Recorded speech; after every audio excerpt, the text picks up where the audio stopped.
Bueno, buenas tardes, ya los saludos han estado, así que me toca coordinar el primer panel. Para no hacerlo demasiado extenso, ya creo que todos saben que es sobre la relación capital-trabajo, los interlocutores. Es un panel igualmente que por la temática que me han pasado en un abstract, en un resumen cada uno de los panelistas va a ser bastante amplia, pero tiene puntos de contacto. Vamos a arrancar con el orden que está en el programa. En primer lugar va a hablar el doctor Sebastián Copoleta. El doctor Sebastián Copoleta es doctor en Derecho, profesor de Derecho del Trabajo, que supongo que es la UNL, ¿no? ¿Sí? Y acá también. Y es juez de la Cámara de Apelaciones del Trabajo en la ciudad de Santa Fe. Nos va a hablar Sebastián en primer término. Bueno, brevemente comento lo que él nos envió de resumen. El desafío antropológico del derecho del trabajo, la redefinición de los intereses de las personas que requieren protección y las posibles respuestas jurídicas. Sebastián.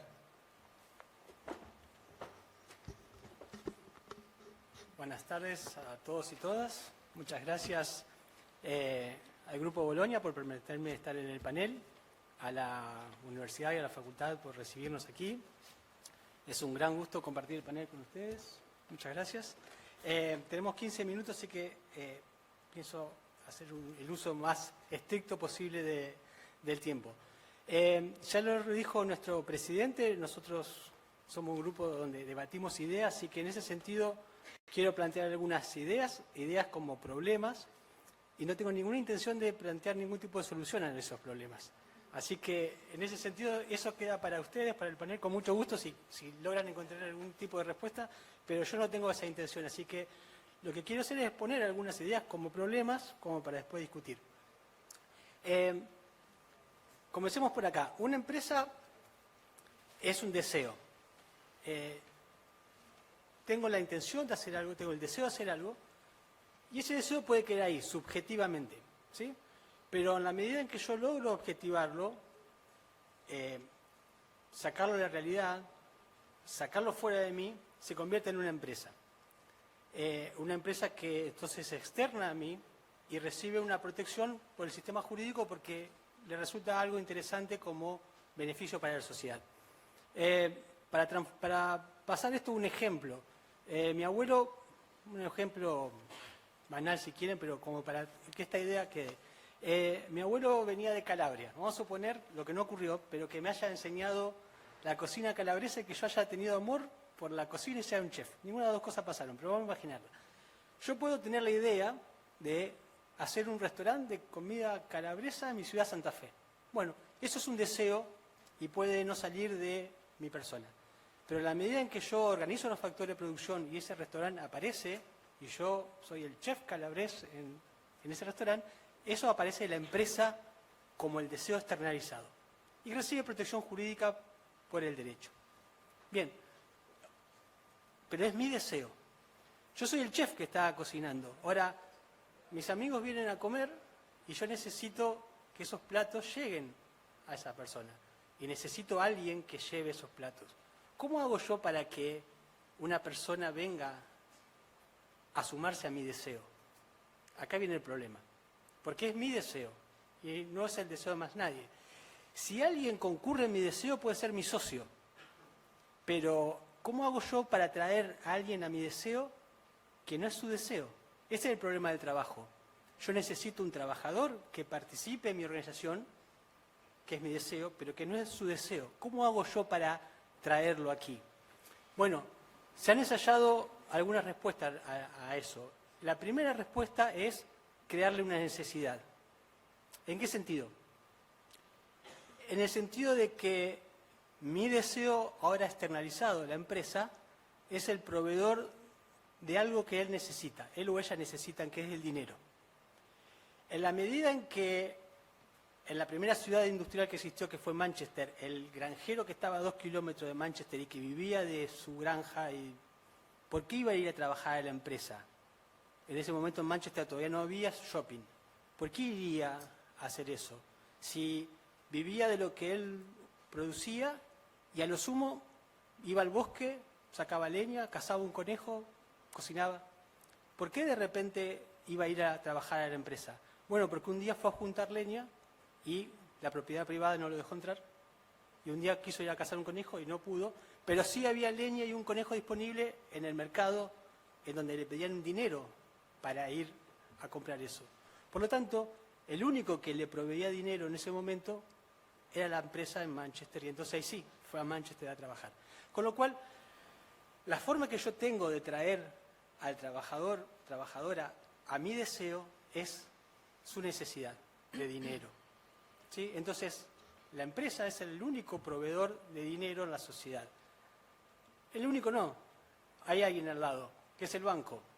Pero para sacar un crédito me piden los 3 últimos recibos de sueldo, así que en ese sentido termina siendo más o menos lo mismo, ¿sí?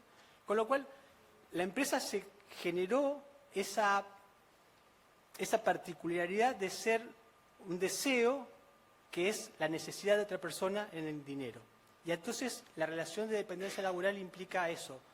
Pero claro, el que viene sin ser el deseo propio, viene enojado, viene a regañadientes. En realidad lo que él viene buscando, él o ella vienen buscando, es el salario que va a recibir de la empresa.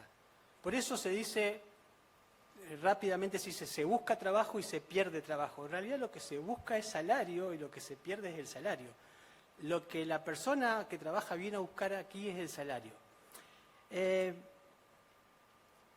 Todas esas personas que vienen a buscar, que tienen la necesidad de salario, tienen una característica en común, que son explotados. Una vez que el sistema de producción es el sistema capitalista, el capital explota a la persona que trabaja. Y por lo tanto, todas esas personas tienen la particularidad común de ser explotados por el capital. En filosofía hay un concepto muy importante que atraviesa toda la filosofía, que es el problema de los universales. Cuando algo es un universal, se dice que hay un universal, hay muchas definiciones, pero un universal sería lo que se predica en común de múltiples sujetos, ¿sí? Entonces, ante múltiples sujetos que están siendo explotados por el capital, yo tengo algo en común ahí y formo un conjunto, y entonces frente al capital aparece el universal, el conjunto de los sujetos explotados. Esto sociológicamente se transforma en la clase proletaria explotada por el capital. Y acá tenemos entonces formado el conflicto típico de la relación capital-trabajo, el conflicto de explotación, que el derecho de trabajo justamente viene a poner un límite a esa explotación, es decir, bueno, o a regular eso, es decir, hasta dónde va a llegar esa explotación. Este es el paradigma clásico del derecho del trabajo en su conflicto clásico, que es el conflicto de explotación. Con un sujeto clásico, que es el trabajador, y acá lo digo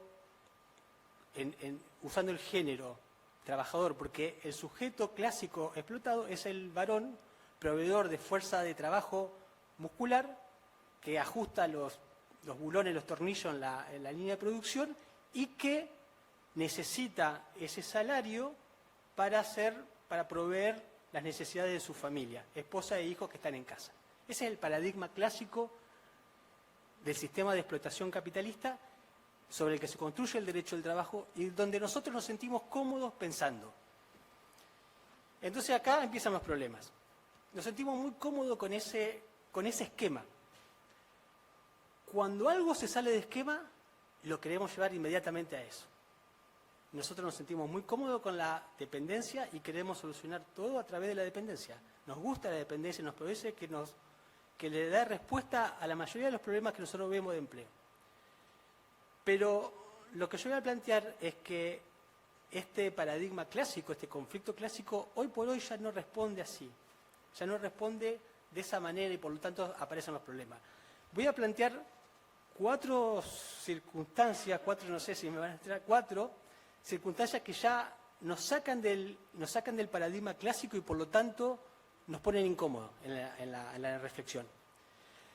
Yo dije que lo primero que hizo la empresa fue atraer a la persona ofreciéndole ser la solución de su necesidad. Decir, bueno, mira, el único que te puede proveer salario soy yo, y entonces venía a trabajar. Pero claro, esa persona venía a disgusto a trabajar. Y entonces el control taylorista fue necesario ahí, a látigo, a reloj, para que esa persona viniera a trabajar. Pero la empresa dijo, puedo extraer más plusvalía todavía si hago algo distinto. Me convierto yo misma en un deseo. Y esto cambia radicalmente. Esto, a partir de un desarrollo tecnológico, fue posible que la persona deseara trabajar. Y entonces ya no se consideraba un explotado por el sistema, sino que se encontraba un realizado por el sistema. Yo yendo a trabajar me realizo como persona. Soy feliz adentro de la empresa. Artículo 4 de la Ley de Contrato de Trabajo, ¿sí? La actividad productiva y creadora del hombre y la mujer en sí. Y entonces, claro, ya esa persona rompe el paradigma. Ya no se siente el explotado, se siente el realizado por la empresa y quiere trabajar. Ustedes están pensando, es más explotado todavía porque es autoexplotado. Ya ni siquiera necesita a Taylor. Él mismo necesita, él o ella necesita ir a la empresa. Lo mismo después de la pandemia. La gente que quiere volver a la empresa, que no sabe qué hacer si no es ir a la empresa. Lo vemos con la gente que no se quiere jubilar. En el paradigma clásico, el sujeto explotado que sufre la relación de explotación, lo que quiere es el júbilo, la jubilación. Quiere que eso termine. Sin embargo, ahora la gente no se quiere jubilar. ¿Por qué?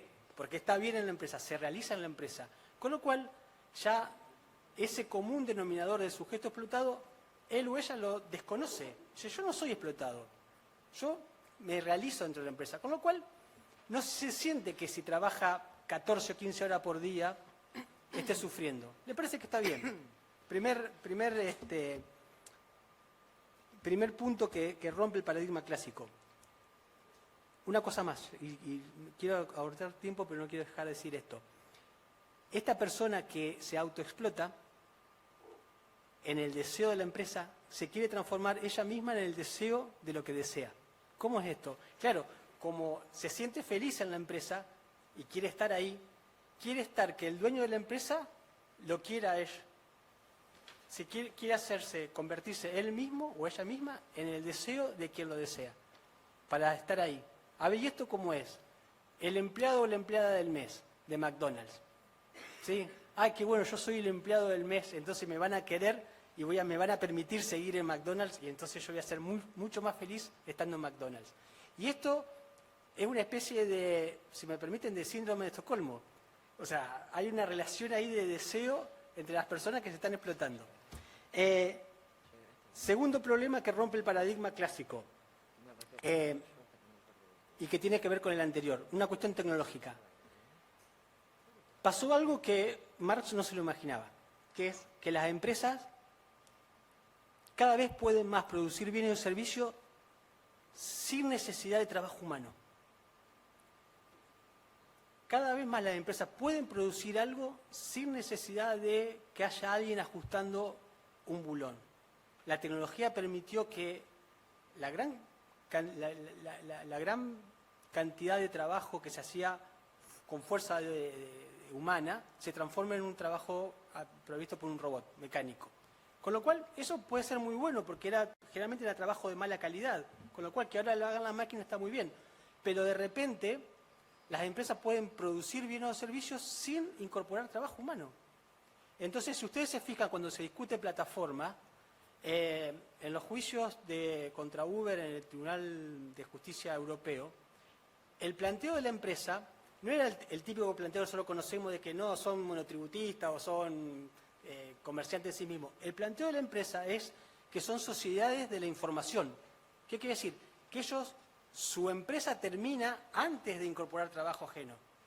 Con lo cual están produciendo un servicio sin necesidad de incorporar trabajo. Esto es importante. ¿Por qué? Porque entonces ya el conflicto no es de explotación, el conflicto es de irrelevancia. O sea, no me importa la persona, no necesito la persona. Usted quédese afuera. Yo puedo hacer el bien o servicio y ofrecérselo sin necesidad de incorporarlo. No es que el conflicto está dentro de la empresa como explotado, sino que está afuera de la empresa, de un montón de gente que antes trabajaba y ahora lo reemplazamos por un robot y queda afuera.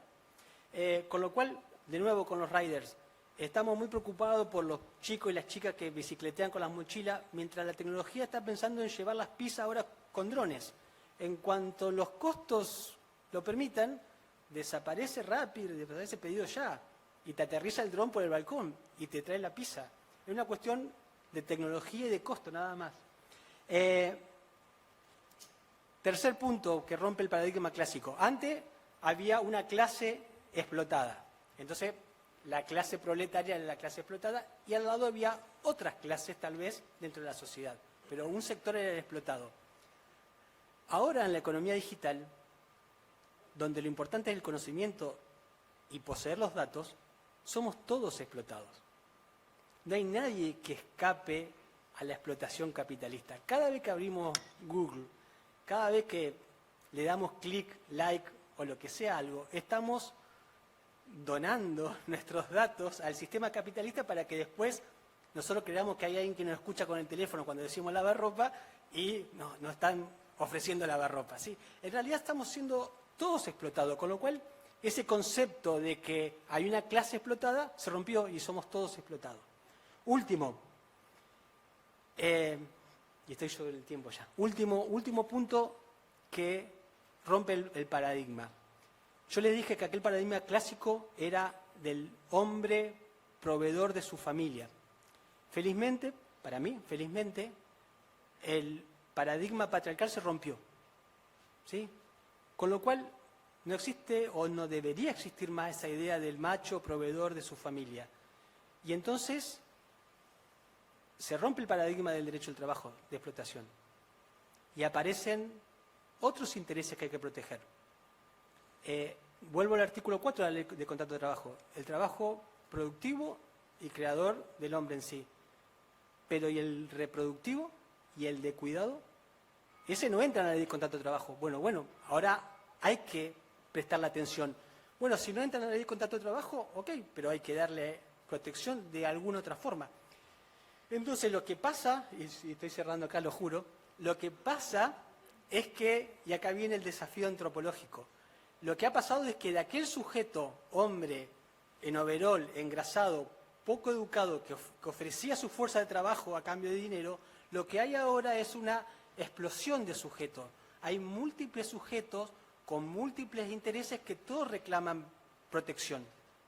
Protección de múltiples intereses, que tal vez no sean los intereses que reconoce el derecho al trabajo en ese conflicto de explotación clásico, que son salario y estabilidad. ¿Por qué salario y estabilidad? Porque el hombre necesitaba salario y estabilidad para su familia. Ese era el interés que él tenía y es lo que reconoce la Ley de Contrato de Trabajo y el derecho al trabajo clásico. Sin embargo, ahora aparecen nuevos sujetos que dicen, ya no es ese mi interés, porque ¿saben qué? Yo no tengo familia, ni la voy a tener, ni quiero, y acá viene el problema, que nos va a doler a todos, ni quiero estabilidad en el trabajo. ¿Cómo no va a querer estabilidad en el trabajo? Eso no entra que alguien no quiera estabilidad en el trabajo. No puede ser que no quiera. Y lo que nos sale rápido es cambiar el proteccionismo, lo protectorio por lo paternal. No, vos no sabés, pero vos querés estabilidad. Yo no quiero estabilidad, si yo quiero trabajar unos meses acá y después cambiar, e irme, porque mi proyecto de vida es otra cosa. Y claro, cuando salís del paradigma clásico, las cosas no te gustan. Dice, no, esto no es protectorio. Bueno, lo que yo voy a plantear es que hay diferentes sujetos con diferentes intereses que todos requieren protección. No estoy hablando de que no hay que proteger, pero el desafío ahora es que hay que darle otro tipo de protección a otro tipo de intereses.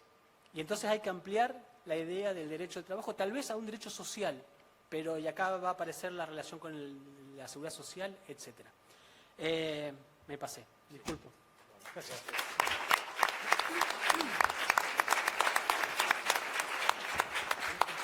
Bueno, gracias, doctor Copoleta, por tu intervención. Ahora, la siguiente panelista es Mirta César, que es economista de la Universidad Nacional de Lanús, también integrante del Grupo Bolonia. Yo les pedí que me mandaran cada uno un currículum, pero si tengo que leer todo el currículum de los panelistas, incluido el de Mirta, podemos estar bastante tiempo y lo que siempre es un problema es el tiempo. Así que la idea también es que ajustarse a los 15 minutos para poder después permitir tener un debate con los asistentes y las asistentes a las jornadas. Sí, cómo no. Sí, sí, querés, sí. Bueno, Mirta nos va a hablar sobre otro aspecto también de la relación capital-trabajo, que también es muy actual y especialmente a partir de lo que vivimos en la pandemia, de la jornada laboral, el nuevo paradigma laboral o si es una nueva forma de explotación laboral. La jornada laboral va a ser un recorrido histórico sobre la fuerza laboral, nos va a hablar del nuevo paradigma post-pandemia, el rol de los sindicatos, el rol de las mujeres en el sistema productivo y reproductivo, los países donde se ha puesto a prueba la reducción de la jornada y con qué resultados esto ha ocurrido, la educación y formación profesional y medio ambiente. Bueno, bastantes temas, así que dejamos que todo eso en 15 minutos, a ver si... Gran desafío. Tenés que reducir la jornada, la duración de tu exposición a 15 minutos, así que va a ser tu gran desafío lograrlo.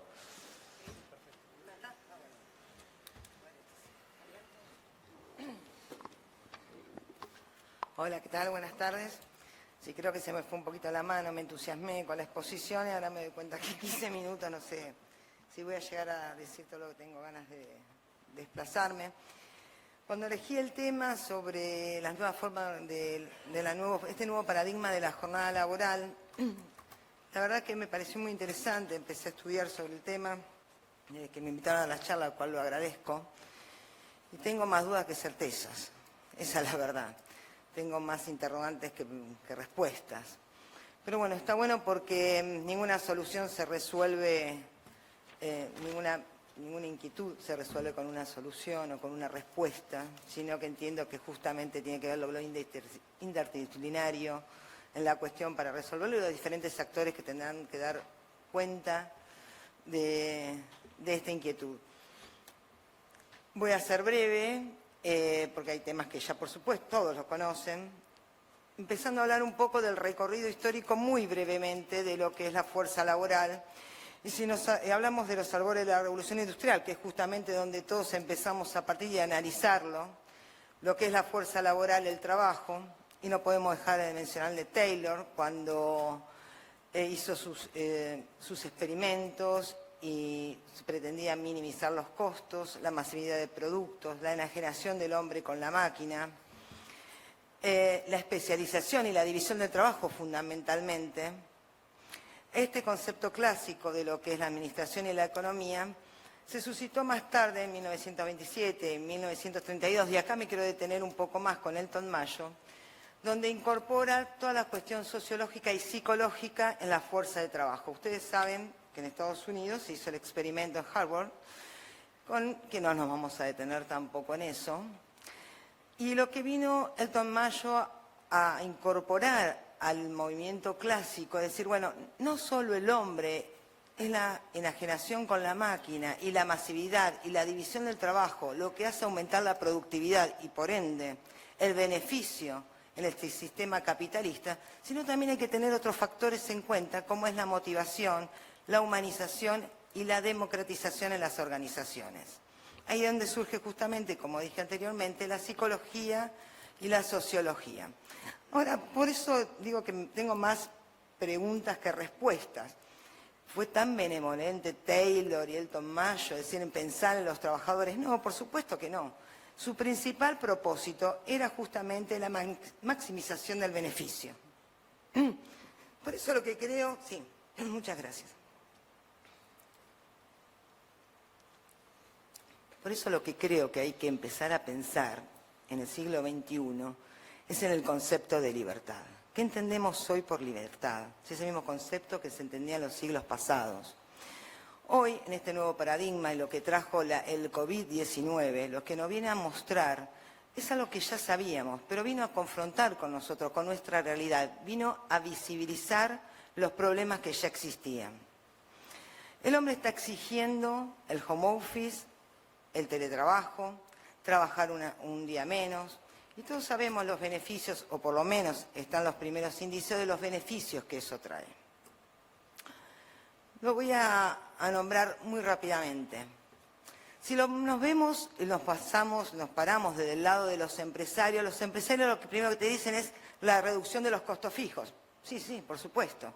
Vamos a ahorrar en alquiler, en energía, los costos laborales, se van a reducir los accidentes de trabajo, no va a haber tanta rotación del personal, porque hoy en día el trabajador también está buscando ese beneficio. Yo quiero saber si realmente es un beneficio y hasta qué punto es un beneficio cuando me estoy planteando qué es la libertad. Y ahora vamos a seguir con este concepto y vamos a tratar de llegar para que pensemos entre todos este nuevo concepto o esta nueva redefinición de este término. Dicen que los empleados están más motivados porque viajan menos, porque lo hacen de su casa. Esto no implica tampoco que trabajen menos, que tal vez el día de la reducción de un día menos de laburo puede aumentar el consumo interno. Sí, seguramente trae estos beneficios. Después del lado de los trabajadores, lo que te dicen que mejora la calidad de vida, tienen tiempo para compartir con su familia, le dedican más tiempo al ocio. Me lo sigo preguntando si es así realmente, ¿no? Mejora la salud mental, tenés tiempo para capacitarte, para estar con tus niños mientras trabajás, los podés llevar al colegio, cosas que antes no podías hacer y tenías que contratar una niñera o tu mamá o alguien te lo llevaba al colegio. Esto de compatibilizar la vida profesional con la vida doméstica, familiar. Sin embargo, acá hay ejemplos de los países que han reducido la jornada laboral, pero este cuadro no nos significa nada si no lo podemos comparar con el PBI, ¿no? Acá tenemos el caso de Alemania, de Dinamarca, de Noruega, y continúo un poquito más.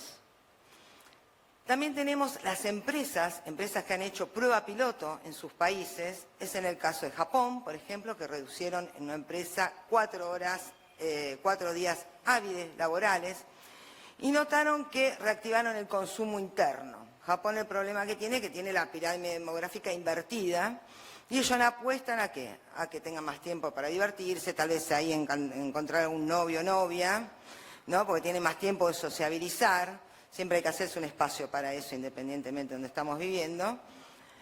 Esto es parte de la salud mental.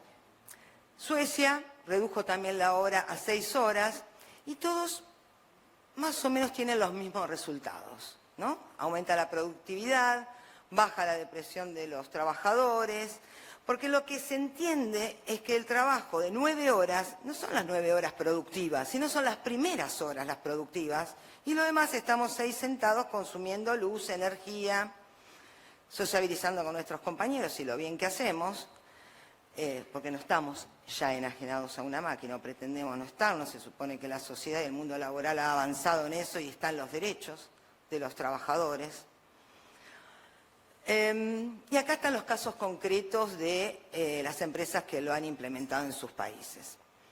Algo a tener en cuenta, porque ustedes los pueden leer, no se los voy a leer yo para no perder tiempo, que ustedes como podrán ver que en Japón y en Suecia dice sin la baja del sueldo. Es una variable fundamental. O sea, si estamos queriendo que el trabajador tenga un derecho, tenga más tiempo para compatibilizar y mejorar su calidad de vida, siempre va a estar, digamos, el factor sueldo, dinero, ingreso en el hogar, está íntimamente ligado. Porque lo que yo sí estoy pensando en el recorrido histórico y en la evolución del trabajador y del mundo capitalista, la distribución del ingreso nunca fue equitativo. Siempre existieron las clases sociales, siempre existieron los oprimidos, siempre existieron los dueños del capital. Y esta relación nunca fue equitativa. Bueno, Marx habla de la plusvalía. Hay alguien que está, digamos, aportando al mercado con su fuerza de trabajo y hay alguien que se está llevando esa ganancia. Por supuesto que esto también lo sabemos. También me interesó mucho este cuadro donde muestran cómo la reducción de las horas de trabajo iba ligado al PBI. Es decir, aquellos países que han reducido las horas laborales tienen un mayor Producto Bruto Interno. Esto quiere decir que lo está justamente conectando, ligando la motivación del empleado por trabajar más en ese poco tiempo que ahora trabajan y cómo es beneficioso que justamente, dicho de otra forma, trabajar más no implica justamente que tengamos un PBI mejor. Por supuesto, y esto también hay que decirlo, que no es la única variable la cantidad de trabajo dedicada para producir estos bienes y servicios que van a ser volcados al mercado. Seguramente tiene que ver con su entramado social, con su entramado económico, que no es tema y no me daría el tiempo para hablarlo ahora. Si me invitan de nuevo lo podemos hablar, pero eso lo dejo acá para ustedes para que lo decidan. Lo bajé un poco más, lo bajé al territorio y si ustedes pueden observar, tenemos Uruguay, por ejemplo, 40 horas semanales. Anuales 2080, tiene un PBI de 16.245. Lo comparo con Ecuador. Ecuador tiene las mismas horas semanales y sin embargo el PBI es diferente. Volvemos a lo que dije recién. Si bien es una relación directa, no es la única variable, ¿no? Por eso cuando digo que cuando hay un problema no podemos dar solo una respuesta desde una mirada, sino la mirada tiene que ser interdisciplinaria. En Argentina tenemos promedio 35 horas laborales. El PBI es 14.398. Sin embargo, miren ustedes, Chile, con menos horas semanales, tiene un PBI mucho mayor. ¿Cómo juega esto de las horas hombres en el trabajo? La motivación de la gente, pero no es lo único. Es un motivo que están poniendo mucho en el primer, digamos, no diría excusa, pero el primer motivo para la reducción del tiempo laboral, que por supuesto apoyo esa medida, pero lo tomo con mucha cautela. Cuando hablamos de la distribución de la riqueza, como otro de los factores fundamentales, no podemos, y hablamos justamente de la producción, del trabajo, de estos bienes y servicios que estamos ofreciendo al mercado, si bien va a haber una mesa que va a hablar sobre el tema y seguramente son especialistas y voy a aprender de ellos, no puedo dejar de hablar de las mujeres en el sistema productivo y reproductivo. La participación, y me gustó mucho el término emocionales, de las trabajadoras emocionales en el mercado laboral. ¿Por qué emocionales? Porque no tan solo son aquellas que aportan con su fuerza el trabajo al mercado, sino que aportan también dentro de los hogares. Son el sostén de un sistema familiar y armónico. Otra cuestión muy importante cuando hablamos de la fuerza laboral de las mujeres, que todavía me parece que si bien ha avanzado los derechos en el rol de las mujeres, todavía tenemos asignaturas muy pendientes. Yo me pregunto, ¿dónde están trabajando esas mujeres? ¿Cuál es su formación profesional o dónde puede insertarse? Y siempre ese es el mismo reclamo, ¿no? Porque existe aún que ante el mismo puesto jerárquico los sueldos no son iguales entre un hombre y una mujer, porque nos separa el género, no nos separa la capacidad. Miren ustedes, este estudio que se hizo en Reino Unido y sin lugar a dudas se replica en otras regiones, el 88% son enfermeras, son mujeres. La docencia, el 84% ocupado por las mujeres. Y las trabajadoras asistenciales, el 83%. ¿Quién fueron las que se exponieron más en pandemia en el COVID-19? ¿Quién puso el cuerpo ante la pandemia? Y fueron las mujeres. Esas mismas mujeres que después trabajaron en sus casas, que son la sostén de la familia. El valor total aportan el 25% del PBI en esas ocupaciones ocultas. ¿Qué son las ocupaciones ocultas? Son aquellas que trabajamos que no son pagas. Cuidar a los niños, limpiar, porque muchas de nosotras que somos profesionales llegamos, cocinamos, llevamos a los chicos al colegio. Bueno, caballeros, no sé si el Estado o ustedes, pero alguno tiene que abrir la billetera, porque a nosotras no nos pagan por eso. Y creo que ahí está también lo que tenemos que decir, el reclamo y lo que aportamos también a esta economía. Acá dice el valor total del tiempo dedicado al trabajo no remunerado. En 1995, 26.000 millones de libras.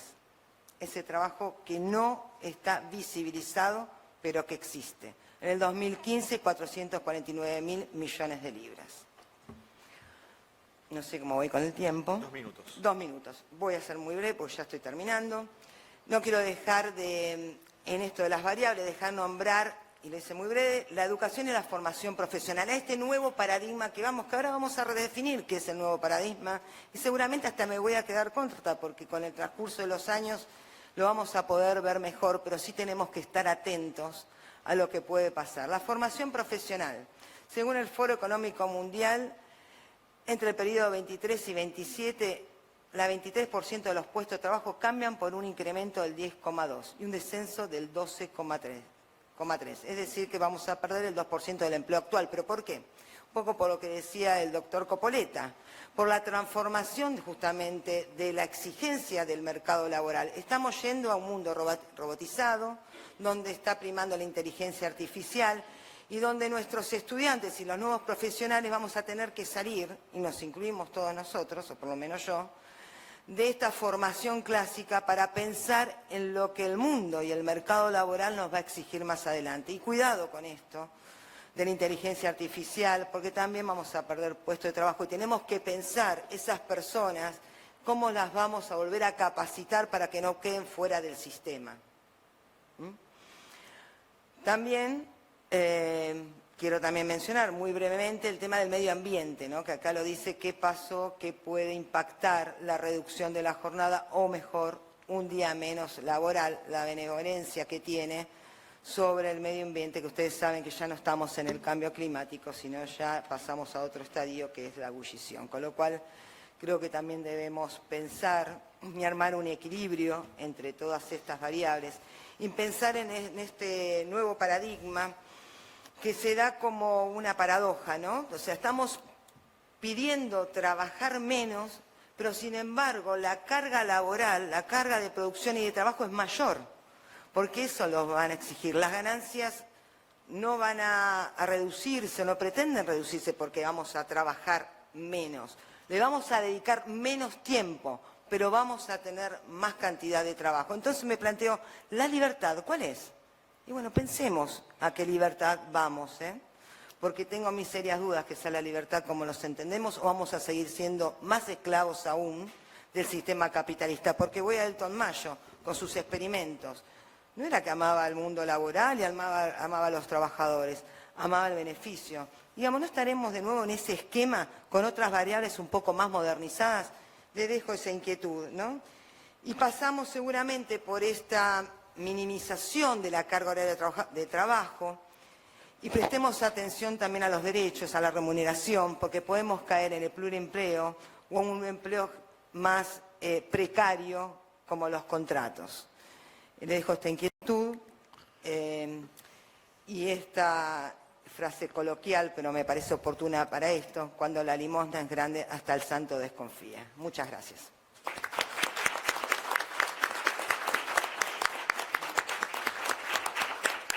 Bueno, ahora seguimos con otro economista también, con el doctor Sergio Galelovich, docente de grado y posgrado de la UNR entre el 1984 y el 2021 en la carrera de abogacía de esta facultad y en la carrera de profesorado de licenciatura en Historia en la Facultad de Humanidades y Artes.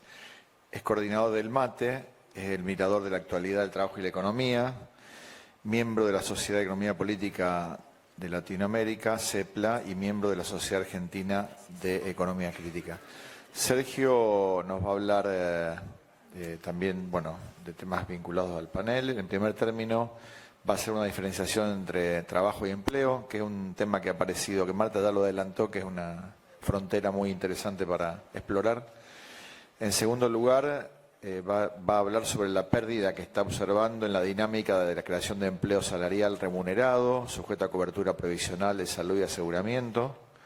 En tercer lugar, de las especificidades de las diferencias de género en materia de roles, salarios y continuidad de la jornada en el hogar, que es lo que decía Mirta también nos habló sobre ese tema. En cuarto y último término, va a ser una rápida revisión de las fuentes de la ganancia empresaria y el lugar del salario mínimo garantizado por ley. Sergio.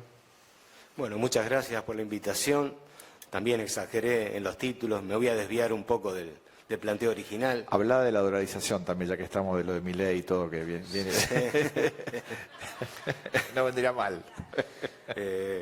Y bueno, tenía preparada una serie de diapositivas a compartir, pero como diría don Atahualpa, yo tengo tantas filminas que no las puedo contar, así que resolví no utilizarlas en esta ocasión, sí compartir con ustedes algunas de las cosas que fui extrayendo de lo que había preparado. Me parece que entre las cosas que hay que considerar en la mesa de trabajo sobre estos temas que nos preocupan, uno no puede dejar de ver las transformaciones que ha habido en la economía internacional. Yo no voy a hacer un seminario sobre esto, pero voy a marcar algunas puntas que me parecen importantes. Primero, que estamos en una fase diferente del capitalismo, no es el capitalismo de siempre, es el capitalismo financiero que además de la mano de las innovaciones tecnológicas han producido un conjunto de novedades absolutamente relevantes y muy diferentes de los patrones tecnológicos con los que funcionó el sistema años atrás. Para ejemplificarlo desde el punto de vista numérico, desde el año 47, cuando se creó el GATT, el Acuerdo General de Aranceles, que tenemos información completa y más o menos a nivel mundial del tamaño del comercio exterior. En el año 48, la primera edición dice que de cada 100 dólares que se producían de Producto Bruto Mundial, aproximadamente 4 se vendían en un territorio nacional diferente en el cual se había producido. O sea, 100 dólares de Producto Bruto Mundial, 4 dólares de exportación. La suerte de esto fue transformándose a lo largo del tiempo, no voy a contar la historia ni por qué, llegando a un punto máximo posterior al 2001. ¿Por qué 2001? Porque China entra en la Organización Mundial de Comercio en el año 2001 y aproximadamente en el 2008-2009 esto toca el 28,5%.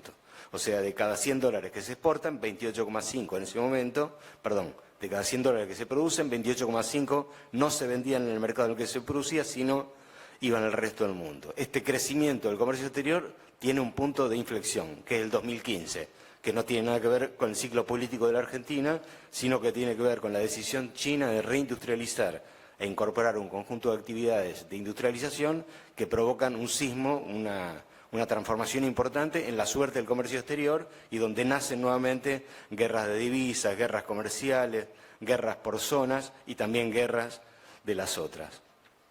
Pero además esto permite verse como el origen de la finalización definitiva del sistema monetario mundial que se creó en el 44 en Bretton Woods, donde desaparece la hegemonía del dólar o en todo caso empieza a ser acompañada por otras hegemonías, por una multilateralidad que nadie tenía exactamente presente y aquí a fines de agosto vamos a ver en función de un acuerdo que se supone van a firmar China, India, Arabia Saudita con respecto al tema del comercio del petróleo, donde en principio desaparecería para las transacciones entre esos países el dólar como moneda de intercambio, o sea, agarrarse los cinturones.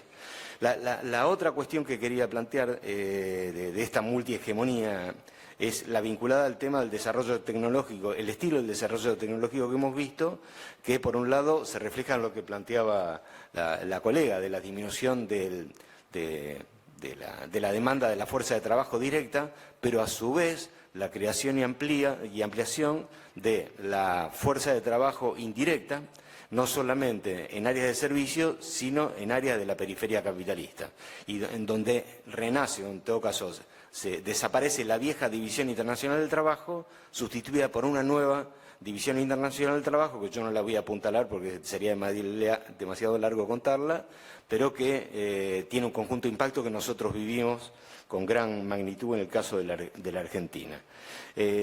Sí, ahora voy a la Argentina, y hay una cuestión que no solamente a nivel global, sino a nivel local me parece que es relevante, que son los marcos normativos existentes en materia de ley de sociedades.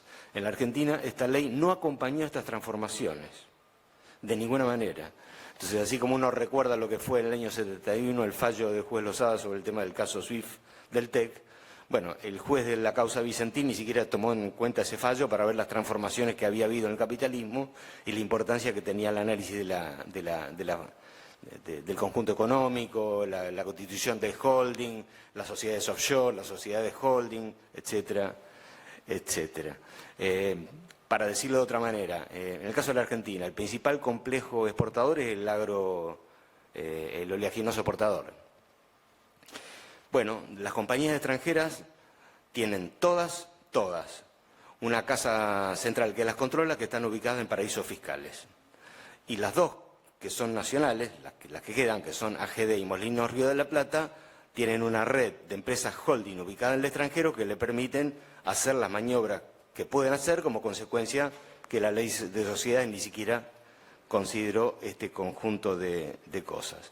Vamos a los puntos centrales, porque si no, no me va a quedar tiempo de hablar de lo que se supone que yo iba a hablar. Hay un tema estructural que me parece que debe ser señalado y que es el siguiente, cuando se habla del empleo no registrado. Cuando hablo de empleo, hablo de trabajo remunerado, trabajo en cambio incluye al empleo e incluye al no remunerado, en línea con lo que planteó recién la colega. Desde el año 92 en adelante, el empleo no registrado en comparación con el empleo privado, que es contra lo cual hay que compararlo, no contra el empleo total, porque el empleo no registrado pertenece a la órbita del sector privado, registra en promedio el 40%, desde 1992 a la fecha. A veces fue el 38, a veces el 42, hubo un año en el cual, no recuerdo exactamente cuál, habíamos llegado al 51%. Quiere decir que este problema estructural no solamente no fue abordado desde el punto de vista de algún tipo de políticas públicas, en este larguísimo ciclo en el que hubo de todo, desde el punto de vista político, sino que además explica una buena parte del origen de la ganancia. No origen de la ganancia derivada o concentrada centralmente en la explotación del trabajo asalariado, desde un punto de vista tradicional de la teoría del valor trabajo, sino en la expropiación como consecuencia de la diferenciación de derechos existente en el llamado mercado de trabajo, mercado en el cual lo que se compra es fuerza de trabajo, ¿no? Por otra parte, hay un congelamiento, y esto me parece, yo lo escuchaba a Pucineri cuando comentó algo sobre el tema del crecimiento del empleo. Hay nominalmente crecimiento del empleo, pero hay un problema. El empleo registrado en la Argentina, en relación a la población total, es exactamente el mismo porcentaje de hace unos 15 años. Es entre el 12, 13, 14%, no pasa de eso. Entonces, ¿qué significa? Bueno, no solamente que el empleo no registrado no encontrará lugar en esa dinámica, de esa estructura existente, sino que además no hay ningún tipo, o al menos en lo inmediato, no se ve ningún estímulo visible para que el crecimiento de la actividad económica, de la mano de la productividad tangible que se conoce, permita cambiar la historia. Y en términos de productividad, ¿qué hay? Bueno, en la Argentina se midieron desde el año 74 que se mide la productividad industrial solamente. O sea, no se mide la productividad en el tema agrícola, ganadero, minero, tampoco se mide en el comercio, sí es mensurable en lo que es la actividad financiera, que si hay tiempo después voy a comentar algo, y hay como 3 segmentos de tiempo en los cuales se ha medido la productividad. Primero, 1974-1983, que es un largo periodo, agarramos ahí el Rodrigazo, tuvimos dictaduras, la vuelta a la democracia. Hay otro periodo, hay una interrupción ahí en el medio, en el 84 no hubo información, que mide desde 1985 hasta el 97. Y después hay otra, donde se cambió la metodología de 1900 al 2003. ¿Qué es lo que dice los indicadores de productividad industrial? Bueno, no solamente que cada trabajo, mejor dicho, no cada trabajador, la comparación de la producción industrial material respecto de las horas trabajadas, que es lo que cuenta, ¿no?, los puestos de trabajo, no ha dejado de crecer, sino que además, como consecuencia de la existencia de periodos inflacionarios en el medio, la sobreexplotación no estuvo solamente vinculada al tema de la mayor productividad, sino a la diferente marcha de los precios de lo que se produce respecto del precio de la fuerza de trabajo. Entonces uno podría mirar también el lado opuesto, que es lo que dice el comportamiento de las empresas. Bueno, en la Argentina desde 1992, desde 1994, se mide el comportamiento de la suerte de las 500 grandes empresas en la Argentina. ¿Cómo estoy? Digo. Bien, 6 minutos. 6 minutos, bueno. Un lujo. Es mucho. Sí, es mucho. Decía... Aumentar la productividad de la charla. Ahora, sí. Vamos a velocidad. Entonces, desde ese momento que se mide el comportamiento de las encuestas de las empresas, de las 500 empresas más grandes. Estas 500 empresas no incluyen el sector agropecuario y el bancario, o sea, son las comerciales, industriales y de servicio. ¿Qué es lo que dice esta encuesta? Que la encuesta la responden las empresas. Bueno, dicen montones de cosas muy interesantes. Yo voy a mencionar 2, nada más, solo 2. La primera, ¿cómo se compone la ganancia? Pues se supone que la ganancia, desde el punto de vista tradicional, tiene una fuente que tiene que ver con la extracción de plusvalía, plus trabajo, trabajo excedente del trabajo asalariado, otra parte que tiene que ver con la capacidad de imponer condiciones de este grupo de empresas a otras empresas, para que vía transferencia de los precios se quede una parte del producido con las pequeñas y medianas empresas, etc. Y la tercera es la fuente del capital financiero, que es una cosa, que habría que abrirla un poco al tema del capital financiero, porque también está incluido la participación del Estado en la ganancia de las empresas. Cuando hablo de la participación del Estado, ¿a qué me refiero? Fundamentalmente en los subsidios y a la reducción de contribuciones patronales. Bueno, vamos ahí. Si yo miro esa larga serie, desde el 94 hasta el 2021, que es lo último que se publicó, porque el 2022 se va a publicar el primer día hábil de enero del año que viene, ese es el calendario de publicación. lo que dice que en promedio, después el año 2020 es espectacular, porque en el año 2020 no hubo tanta utilidad, entonces del 100% de la utilidad declarada por las empresas, el 95% se explica por las transferencias vía subsidios o reducción de contribuciones patronales que el Estado Nacional les dio. VIP planero, ¿no? Bueno, ahora, en el resto de los años, ¿qué dice? Bueno, en promedio más o menos un 18%. Voy de vuelta. Son las 500 empresas más poderosas de la Argentina, que ellas mismas dicen que de cada 100 pesos que han ganado, en promedio, 18 lo han sido como consecuencia de los subsidios recibidos por el Estado, de las compensaciones, dólar agro, dólar soja, como le quieran llamar, con distintos formatos a lo largo de todos los años. Y la segunda cosa que quería comentar, esta primero de la composición de la ganancia, la segunda cosa que quería comentar es el tema asociado con el uso de la capacidad instalada. En la Argentina se mide solamente el uso de la capacidad instalada industrial. Desde que yo tengo recuerdo, desde que se construyó la primera serie de esto, jamás se llegó al 100%. La capacidad industrial está tomada inclusive considerando las paradas para reposición, para mantenimiento, para limpieza, para reparaciones, etcétera, con lo cual el 100% sería el ideal. Nunca llegamos al 100%, en algunos periodos se llegó al 70, 72, en algunas ramas, al 80 en otras, pero en promedio nunca superó 62, 67%. Bueno, bienvenido.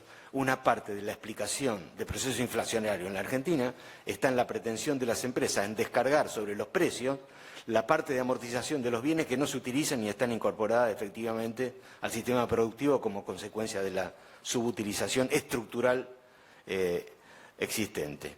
Bueno, dos cosas más voy a plantear. Una sobre el tema de la composición de la población activa y la población en general en la Argentina. Partiendo de la base que uno tiene la obligación de diferenciar lo que es trabajo y empleo, o en todo caso, dentro del trabajo hay empleo y dentro del trabajo hay no empleo, en el sentido que él no tiene una remuneración, pero participa de un proceso que es diferente según la constitución de la mirada tradicional que incluso desde la teoría del valor trabajo se tenía sobre esto. ¿Cuál es?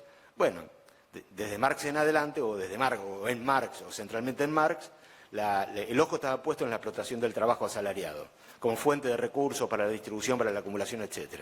Pero a partir de la fuerte influencia de las investigaciones que el movimiento feminista ha aportado, queda clarísimo que no solamente la función de producción es la que genera ganancias y posibilidades y reproducción de la vida social, sino las tareas que tienen que ver con la reproducción, que son las tareas de cuidado y las tareas asociadas con el mantenimiento y la reproducción de la mano de obra puertas adentro del hogar. Sobre esto hay una cuestión interesante que yo quería terminar de citar. 2 minutos, tenés 2 minutos todavía. En 2 minutos voy a hacer de todo. Por ejemplo, voy a contar, claro, esto lo tendría que haber puesto en el slide para que se vea, pero no importa, lo voy a comentar. Yo digo, si uno considera empleo, ¿qué es lo que mete dentro de empleo? Bueno, dentro del empleo tenemos personas registradas, asalariadas, que tienen su sueldo total sujeto a aportes y contribuciones. También hay personas asalariadas que tienen el sueldo parcialmente sujeto a aportes y contribuciones. En algunos casos porque se consideran conceptos no remunerativos y en otros casos porque se paga por fuera de las declaraciones. Pero también tenemos personas no registradas que son asalariadas cuyo sueldo en forma total no está sujeto a aportes y contribuciones. Dentro del empleo, además, y por fuera de lo que es la población asalariada, tenemos personas registradas y no registradas bajo otras formas de contratación, me imagino que todos las saben, en donde tenemos 3 tipos de remuneración. En algunos casos ahí fija, no sujeta a aportes y contribuciones, variable sujeta a aportes y contribuciones, mixta, sujeta a aportes y contribuciones. En otros casos estas 3 están no sujeta a contribuciones y en otros casos la mezcla de todo esto o su desaparición como consecuencia de la existencia de empleo no registrado, no asalariado sobre remuneración fija, variable o mixta, no sujeta a aportes y contribuciones. Y la última, para terminar los 2 minutos, el tema que algunos citó, Pusineri creo que también lo planteó, que es la caída tendencial del poder de compra que tiene el salario en la Argentina, fundamentalmente el no registrado, que es el más dinámico, el más poderoso, etcétera, desde el año 2015. Efectivamente, el salario medio que brinda el RIPTE, es decir, la remuneración imponible promedio del trabajo estable en la Argentina, está por debajo en un 28% aproximadamente de los niveles que tenía en el 2015. Entonces la pregunta es, bueno, ¿Y qué significa esto? Bueno, tiene dos impactos. Un impacto puertas adentro del hogar y un impacto puertas afuera. El cálculo que hicimos en el MATE, Diego decía que yo soy coordinador del MATE. Quiero aclarar que soy coordinador, sí, del Mirador de la Actualidad del Trabajo y la Economía, no de mi MATE. Y lo que hemos hecho ahí es, bueno, dimensionar desde el punto de vista monetario qué significa esta pérdida del 2015. Bueno, por trabajador, trabajadora ocupada, registrada, bajo la modalidad de medición del RIPTE, tal como lo comentaba, cada uno perdió, o cada una perdió en todo este periodo aproximadamente 4.800.000 pesos. Un trabajador o trabajadora, desde 2015, salario promedio según RIPTE. Ahora, esto también tuvo implicancia para la obra social, para los ingresos de ANSES destinables a los pagos de jubilaciones y pensiones, y también para los sindicatos. Ahora, en la Argentina el 78% de lo que se produce se dedica al mercado interno. Si cae el poder de compra del salario, no hay un problema solo puertas adentro, sino en forma inmediata puertas afuera para la economía en su conjunto. Queda abierta, aquí lo termino para no consumir más tiempo. Gracias.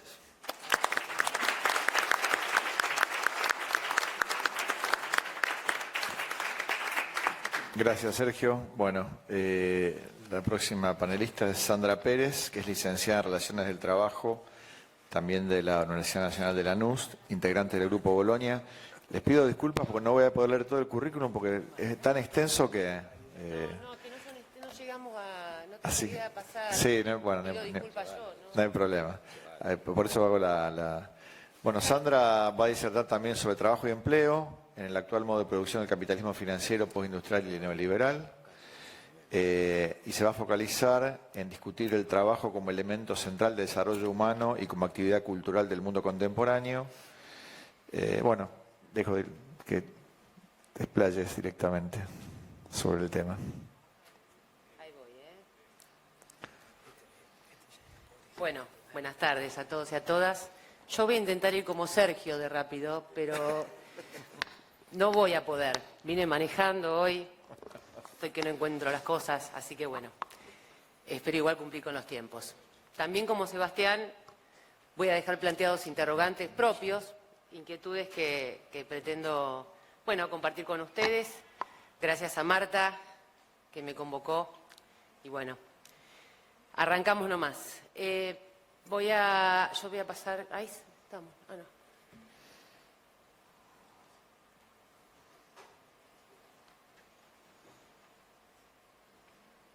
Bueno, puede fallar. Muy bien. Bueno, quisiera empezar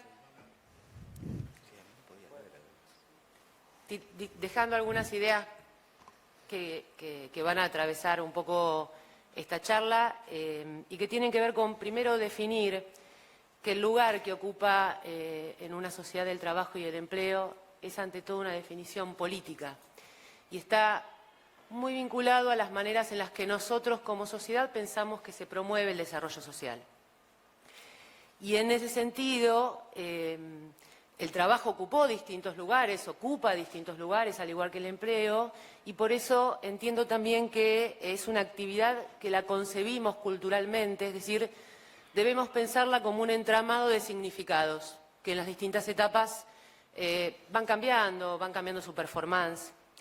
Yo tengo la intención de trabajar algunas ideas, en particular en el modo, digamos, de cómo entendemos culturalmente el trabajo en el modo de producción de capitalismo financiero, postindustrial y neoliberal. Entonces, cuando hablamos, aquellos que creemos en la centralidad del trabajo, decimos que es central, pensando en las relaciones del trabajo como campos estructurantes de otras relaciones sociales. Decimos que es central porque también el trabajo es una actividad estructurante y de identidad colectiva. Y también pensamos en esa centralidad en función de la consolidación de la clase obrera como portadora de proyectos colectivos globales, complementarios o alternativos a los sistemas económicos. El trabajo ocupó un lugar central, efectivamente, durante el periodo que nosotros denominamos estado de bienestar, y en ese contexto se arraigó fuertemente el concepto de cultura del trabajo. Algunos autores incluso suelen hablar de la hegemonía en ese periodo del concepto de la sociedad salarial o de la sociedad del trabajo. Ahora bien, conformar esa sociedad salarial implicó asociar la propiedad privada con la propiedad social, implicó asociar el desarrollo económico al logro de derechos sociales, entre ellos los derechos vinculados al derecho del trabajo y la protección y seguridad social, e implicó también asociar mercado y trabajo y Estado.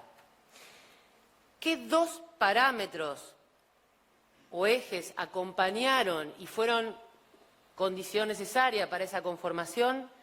El crecimiento del Estado social y el crecimiento económico de los países.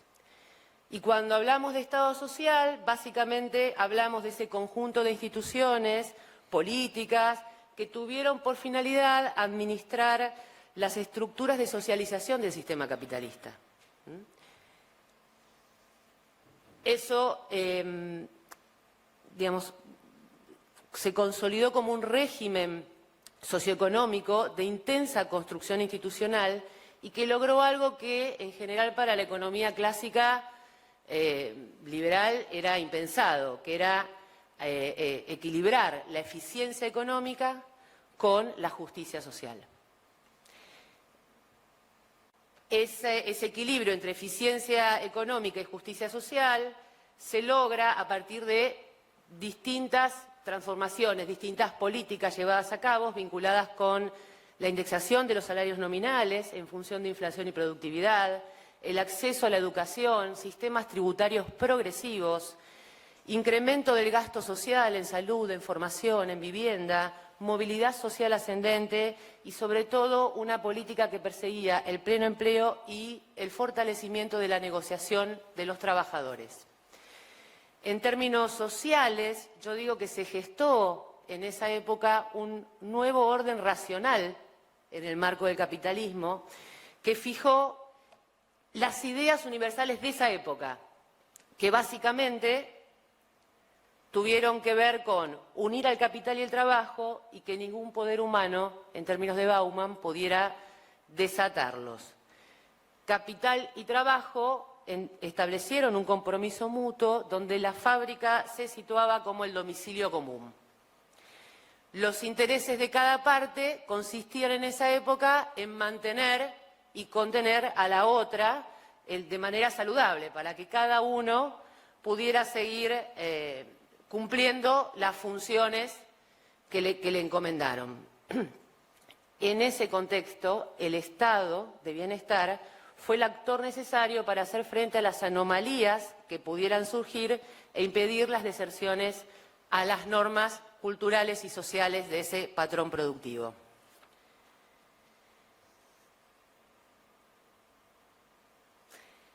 Este periodo, que se consolida después de la Segunda Guerra Mundial y que va a durar hasta mediados de la década de los 70, se constituye, a mi juicio, en un periodo de excepción del capitalismo o del desarrollo del capitalismo. Y fue posible contar con ese periodo de excepción porque el capitalismo encontró un contrapeso, ¿sí?, que fue el desarrollo de la Guerra Fría, el desarrollo del comunismo como un modelo alternativo social.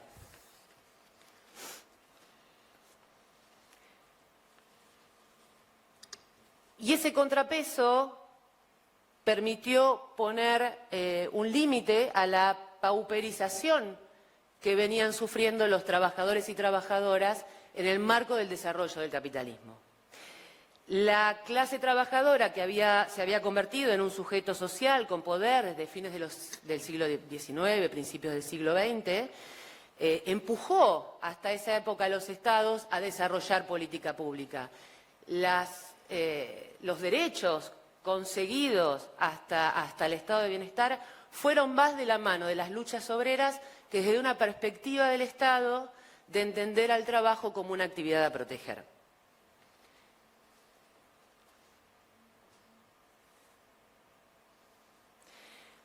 Ahora bien, a partir de los años 70 emerge otra ideología, que está sustentada, a mi juicio, en dos pilares. Por un lado, entender que el mercado es superior al Estado en la asignación de los recursos y que las desigualdades favorecen los incentivos del mercado.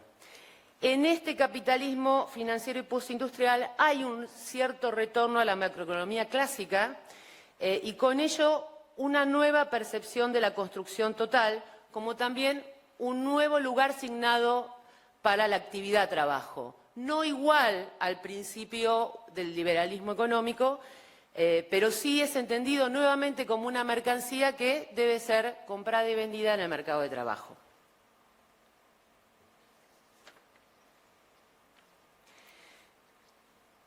Quisiera detenerme un segundo en la crisis y, si bien, digamos, la crisis de los años 70 es una crisis multicausal y que no es objeto de esta charla, quisiera puntualizar algunos argumentos, en este caso un economista polaco, que escribía las mismas cosas que Keynes, pero en polaco, con lo cual no era muy leído. El señor se llamaba Michael Kalecki, pero creo que de alguna manera define el derrotero de lo que fue la crisis del estado de bienestar hacia este nuevo orden racional. Él decía respecto del capitalismo y el pleno empleo que los ciclos económicos tienen un origen político, que la caída económica no obedece a factores económicos objetivos que en todo caso se impondrían sobre los capitalistas, sino que son parte de la decisión del capitalismo y que son las decisiones de los capitalistas sobre inversión y consumo las que van a determinar las ganancias. En la medida en que los capitalistas deciden invertir, no habría disminución de ganancia y no habría razón para que dejaran de invertir. Y entonces también va a decir que una recesión o una depresión económica se funda en motivos puramente políticos, ya que los capitalistas no querrían que hubiera una situación de pleno empleo, no porque esto afectara a las ganancias, sino porque temen el clima político que conlleva la situación que aumenta la confianza y el poder de negociación de los trabajadores. En términos culturales, cobra centralidad hacia los años 70 un cambio bastante radical y ontológico que ya se había operado a principios del siglo XX y que también me parece importante dejar como mencionado en esta charla. Se trata de la transición del concepto de necesidad hacia el concepto de deseo. Salimos de la necesidad para pasar a buscar aquellas cosas que deseamos. Necesitamos todo aquello que deseamos y como en general nuestros deseos son infinitos, necesitamos cada vez más trabajar mucho más.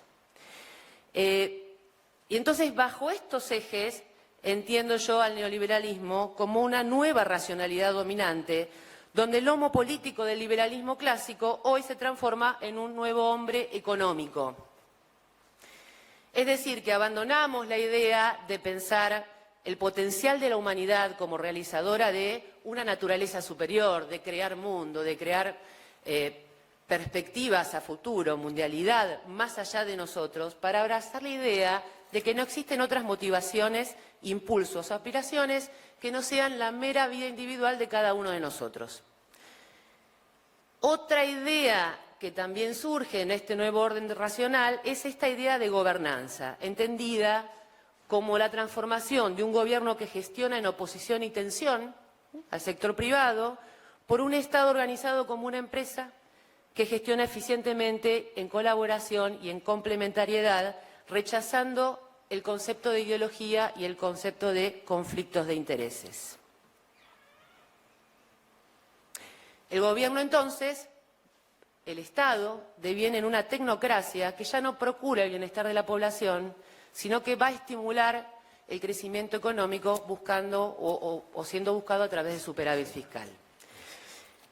Entonces, la sociedad que emerge a partir de esta época deja de ser una experiencia gregaria y cooperativa para tornarse en un espacio individual, fragmentario y subjetivo. Para mí, este nuevo orden racional se resume en individualismo, positividad y felicidad, y se centra en el interés de desplazar el antiguo conflicto entre grupos sociales con intereses contrapuestos hacia nuevos espacios de consenso eminentemente afectivos y basados en las emociones. Y para eso traigo una cita de una entrevista, un reportaje dado por Margaret Thatcher allá por fines de los años 80. Ella decía que no existe tal cosa como la sociedad. Hay hombres, hay mujeres y hay familias. Lo que me irrita de las políticas de los últimos 30 años es que se ha tendido hacia una sociedad colectivizada. La gente ha olvidado la parte individual. Por ello preguntan, ¿cuento yo algo? ¿De verdad importo? Y la respuesta es breve, sí. En ese sentido, lo que me propongo no son políticas económicas. Es decir, mi objetivo no fue ese, sino cambiar el enfoque. Y no me cabe duda, cambiar la economía es el mejor medio para cambiar el enfoque. Si cambias el enfoque, lo que estás cambiando realmente es el corazón y el alma de la nación. La economía es el medio. El objetivo es cambiar el corazón y el alma. ¿Cómo vengo? Te falta 1 minuto y pico, 2. ¿Me das 2? Robo Lo un podemos poquito. meter a votación. Discúlpenme. Hago más rápido, trato de ir como Sergio. Surge entonces un nuevo sujeto heroico, el emprendedor, ¿no? Aparece un sujeto de rendimiento que expresa la positividad en el hacer. Frente a las dificultades de la vida, se propone una ideología de resiliencia. No hay que mejorar la sociedad, sino nuestro estado de ánimo. La felicidad deja de ser un problema colectivo para ser un asunto privado, y si no, basta con ir a las bibliotecas a ver la cantidad de bibliografías sobre coaching y autoayuda que vamos a encontrar en todas las librerías. Ya estoy, ¿eh? 1 minuto, sí. Sí, bueno, en este orden racional entonces... El tiempo es tirano. Las protecciones del trabajo son percibidas como un obstáculo a la competitividad, el riesgo de la desocupación, la proliferación de contratos atípicos, son nuevas maneras del trabajo, la desocupación masiva y las relaciones del trabajo son las manifestaciones de la desestabilización profunda de la sociedad salarial. Asistimos entonces a un proceso económico, a un orden racional que opera con un chantaje moral hacia la sociedad, porque hace 40 años que ninguna sociedad ni ningún país garantiza política de pleno empleo. En paralelo asistimos a una extraordinaria sobrevalorización del trabajo, ¿no? Hay una exigencia absoluta de trabajar para ser un ser socialmente respetable. El que no es un pobre vago que vive de la política pública. Trabajar a cualquier precio, olvidando que son los recursos económicos y la protección social dos condiciones esenciales para que el trabajo se constituya en un soporte de la identidad y la integración social. Termino, voy a pasar muchas cosas, pero sí quería entonces llegar a pensar cuáles son los desafíos actuales. Ahí vamos. Bueno, me parece que tenemos que pensar cuáles son en la actualidad o cuáles van a ser a futuro los nuevos contrapesos del capitalismo. La reorganización del rol del Estado con el fin de generar mecanismos que reduzcan las desigualdades, bajo un régimen de crecimiento sostenible en el largo plazo. Cómo construir una nueva relación entre capital y trabajo, donde el primero vuelva a ocuparse de la salud de sus trabajadores.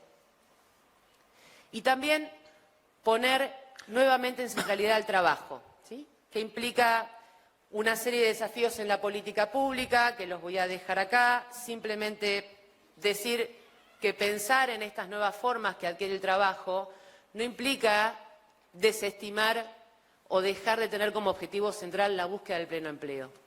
Sería un error político y estratégico que las sociedades no busquen o persigan alcanzar situaciones de pleno empleo.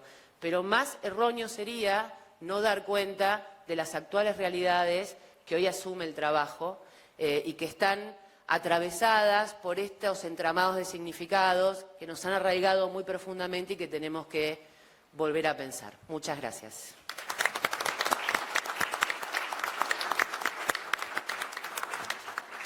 Bueno, gracias. Vamos ya con el último panelista, el doctor Sebastián Serrano Alou, que es presidente de la Asociación de Abogados Laboralistas de Rosario. es abogado laboralista, obviamente, y según se autodefine militante por la protección de los trabajadores y la justicia social e integrante de diversos colectivos a tales fines. Sebastián nos va a hablar de la democratización de las empresas para potenciar la democracia y toma como punto de partida la libertad de opinión y la libertad de asociación. También va a hablar de la participación de los trabajadores en las ganancias de las empresas con control de la producción y colaboración en la dirección, la democratización de las empresas y el fin del autoritarismo del capital y hacia la estabilidad real de los y las trabajadoras. Sebastián, gracias. Bueno, gracias. No me cuentes el tiempo hasta que termine Dale, la parte no, formal. No voy Yo igual a... puse el Dale. cronómetro para que no me saques minutos. Bueno, en primer lugar agradecer al colectivo que organizó esta actividad y sobre todo a la gente de la ciudad de Rosario con los cuales y las cuales compartimos una organización que es la Asociación de Abogadas y Abogados Laboralistas, con la mayoría por lo menos, y sobre todo agradecer a la Universidad Pública por brindarnos este espacio. Lo dijeron a la apertura, no voy a ahondar mucho, pero sí quiero también por mi parte reivindicar la importancia que tiene la Universidad Pública como persona orgullosa de haber caído en la educación pública.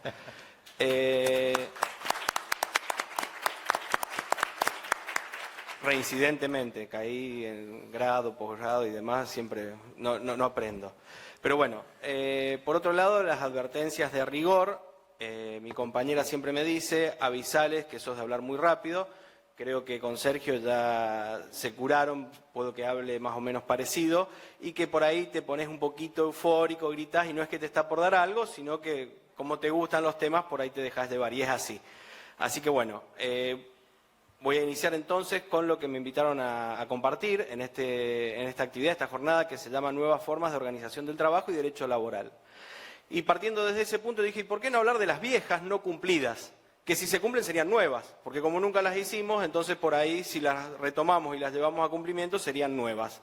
Y sobre todo de la mano de esto de los diálogos posibles, el rol de los actores sociales y dentro de este panel la relación capital-trabajo y sus interlocutores. Entonces, por eso me parece muy importante, en este contexto en el que estamos, ver si realmente los derechos sociales en general y los derechos particulares en laboral son los que están causando las distintas crisis económicas y los problemas que no podemos salir como sociedades, no solo en nuestro país, sino en el mundo. Pero bueno, particularmente en nuestro país se está atravesando una situación que también se ha ahondado bastante y hay un sujeto que dice que el 14 bis es un cáncer. Yo creo que el 14 bis sería más bien un antídoto si lográramos que se realice en su plenitud. Este 14 bis que es en cierta medida un premio consuelo que le dieron al pueblo trabajador luego de quitarle la Constitución de 1949, porque la batalla es cultural, acá en el panel se ha notado bastante, hay que dar el debate de ideas con toda su profundidad. Entonces, bueno, es importante ver que en sintonía con lo que se ha venido planteando acá, la OIT, que también se ha reivindicado mucho en lo que va del día, este organismo tripartito plantea que el desarrollo económico es muy importante, pero en un ámbito de cooperación entre trabajadores y empresarios. Estos que tienen el deseo, que invitan a otros a ser los partícipes de su deseo. Y bueno, en todos estos deseos y demás, me parece que es tan importante el deseo de quien inicia la empresa como quienes se incorporan a la misma. Y no creo que todos lo hagan, ni que sea mayoritario con bronca y demás, porque normalmente uno elige qué ámbito se va a incorporar. Entonces, bueno, me parece que es importante que en esa incorporación se presente la posibilidad de que las decisiones se tomen por la mayor cantidad de personas que participan de esas empresas. ¿Por qué? Porque en definitiva las empresas dentro del sistema capitalista son un organismo central definitorio de cómo se va a configurar nuestra sociedad, nuestro país y demás. Entonces, que participen la mayor cantidad de personas en la toma de decisiones me parece importante para elegir un modelo de producción que va a determinar ni más ni menos si va a ser sustentable ecológicamente, cómo se va a contratar y despedir a trabajadores, esto de comer y descomer que decían algunos, el tema del aumento o disminución de las jornadas de trabajo, que acá hablaba la compañera Mirta anteriormente, la inversión en el mejoramiento del ambiente de trabajo, en utilidades, si lo vamos a fugar, si lo vamos a poner en offshore, si lo vamos a poner en la especulación financiera. Sergio hablaba mucho de la cuestión económica, y todo eso se puede empezar a determinar desde la empresa. Entonces, bueno, como primera cuestión me parece que es importante empezar a ampliar los derechos y cumplir con los que no se han cumplido. Y el punto de partida es la libertad de opinión y de asociación sí o sí, porque somos seres sociales, a todos y a todas nos gusta opinar y ser escuchados y que nuestra opinión valga. Y cuando no logramos que individualmente nuestra opinión valga, ¿qué hacemos? Buscamos 2 o 3 o 5 o 10 que compartan esa opinión y nos asociamos. Bueno, en las empresas pasa exactamente lo mismo, sobre todo teniendo en cuenta que una de las partes tiene mucho más poder que la otra, el que tiene menos poder lo que necesita es tener un respaldo para poder llevar adelante sus planteos, sus dudas y demás. Entonces, bueno, me parece que es tan importante la opinión individual como colectiva, a diferencia de lo que pensaba esta señora Thatcher, que bueno, también reivindica de los pelos locos, todo lo que hace a ese tipo de situaciones. Bien, ven cómo la historia siempre hay que conocerla porque se repite, decía un economista que acá también se ha mencionado bastante. Y es tan importante esto de la posibilidad de asociarse, de opinar, de negociar colectivamente y demás, que está entre los principios y derechos fundamentales reconocidos por la OIT. Y no solo por la OIT, la Organización Mundial de Comercio, que no es comunista, por si a alguno le queda alguna duda, también considera lo mismo. ¿Por qué? Porque es una herramienta para la convivencia pacífica y democrática, dentro de la empresa, pero también fuera de la misma porque se proyecta a la sociedad. Pero para poder opinar, para poder asociarse y para un montón de otras cosas, lo que necesitamos como herramienta indispensable es el tema de la información, poder acceder a la información de manera individual y de manera colectiva. Y por eso el derecho internacional de los derechos humanos siempre va poniendo junto a estas cuestiones el derecho de opinión, el derecho de asociarse y el derecho a la información. Por ejemplo, la recomendación 129 de la OIT así lo trata. Entonces, en esta búsqueda de la información para poder opinar y para poder decidir qué hacer o qué no hacer, es que me parece importante destacar que la información es muchas veces poder, o mejor dicho, es siempre poder y sobre todo en las sociedades en las cuales nos encontramos insertos. Es tanto poder desde los gobiernos como dentro de las empresas. Entonces, como exigimos al gobierno que sus actos esenciales sean públicos, que sean conocidos, que podamos acceder a la información sobre por qué se decidió, qué se decidió y cómo, también podemos exigir lo mismo a las empresas que están insertas en la sociedad donde estamos todos, tanto como ciudadanos y mucho más como trabajadores, que no perdemos ese carácter y nuestra suerte va más de la mano de la situación económica de esas empresas. Entonces es muy importante la información, pero la información fidedigna, completa y no cualquier tipo de información. La visibilidad, esto que decía antes de la información, es muchas veces antinatural a quienes ejercen el poder en nuestras sociedades. La limitación siempre se ejerce para dominar a los que carecen de esa información. Hemos tenido casos extremos en nuestro país como la dictadura y el autoritarismo que no sabíamos ni siquiera qué pasaba a las personas que no veíamos más, los desaparecidos y todo lo triste de este tipo de cuestiones, para ir a casos extremos de por qué muchas veces la información se usa como herramienta de dominación. Entonces, bueno, me parece que es importante, partiendo de la libertad de opinión, de asociación y de acceder a la información, desde ahí plantearnos qué tipo de empresa queremos y un programa democratizador de la empresa, pudiendo opinar, pudiendo participar colectivamente del destino de esta empresa, para dónde va a ir y demás. Y tenemos, sobre todo en épocas de la revolución tecnológica, la informatización y la robotización, mucho más posibilidades de acceder a esta información, de participar de la toma de decisiones y demás. Y tenemos el artículo 14 bis de nuestra Constitución Nacional, que habla de esto de ganancias de la participación de los trabajadores en las ganancias de las empresas, con control de la producción y colaboración en la dirección. Que a mí me gusta siempre empezar por la última parte, control de la producción y colaboración de la dirección, para así generar mayores ganancias y tener más derecho a participar de las mismas. Y fíjense que esto está todo junto en el artículo 14 bis, entre 2 puntos y coma, porque una cosa va de la mano de la otra. Siempre se acostumbra a tratar solo la participación en las ganancias de las empresas. Pero repito, para mí es tanto más importante quizás lo primero, colaborar en la dirección y controlar la producción. Entonces, esta regla de la Constitución Nacional lo que hace es lo que también se planteó acá, lo planteaba recién Sandra, el tema de la cuestión de que el trabajo pueda tener una participación en relación al capital como una forma de elaborar una serie de principios, una especie de principio de copropiedad, si bien quizás no se refleje en los papeles de propiedad, pero sí que se pueda el trabajo valorizar como lo que realmente es. El trabajo no lo da el empresario, sino que lo da el que va y pone su cuerpo y su actividad productiva y creadora. Entonces, que se pueda colaborar en la dirección de la empresa, controlar qué es lo que se produce y demás, lleva a que el trabajo mismo sea el que le ponga estos límites que también hablaban recién al capital y que se puedan humanizar los objetivos de las empresas.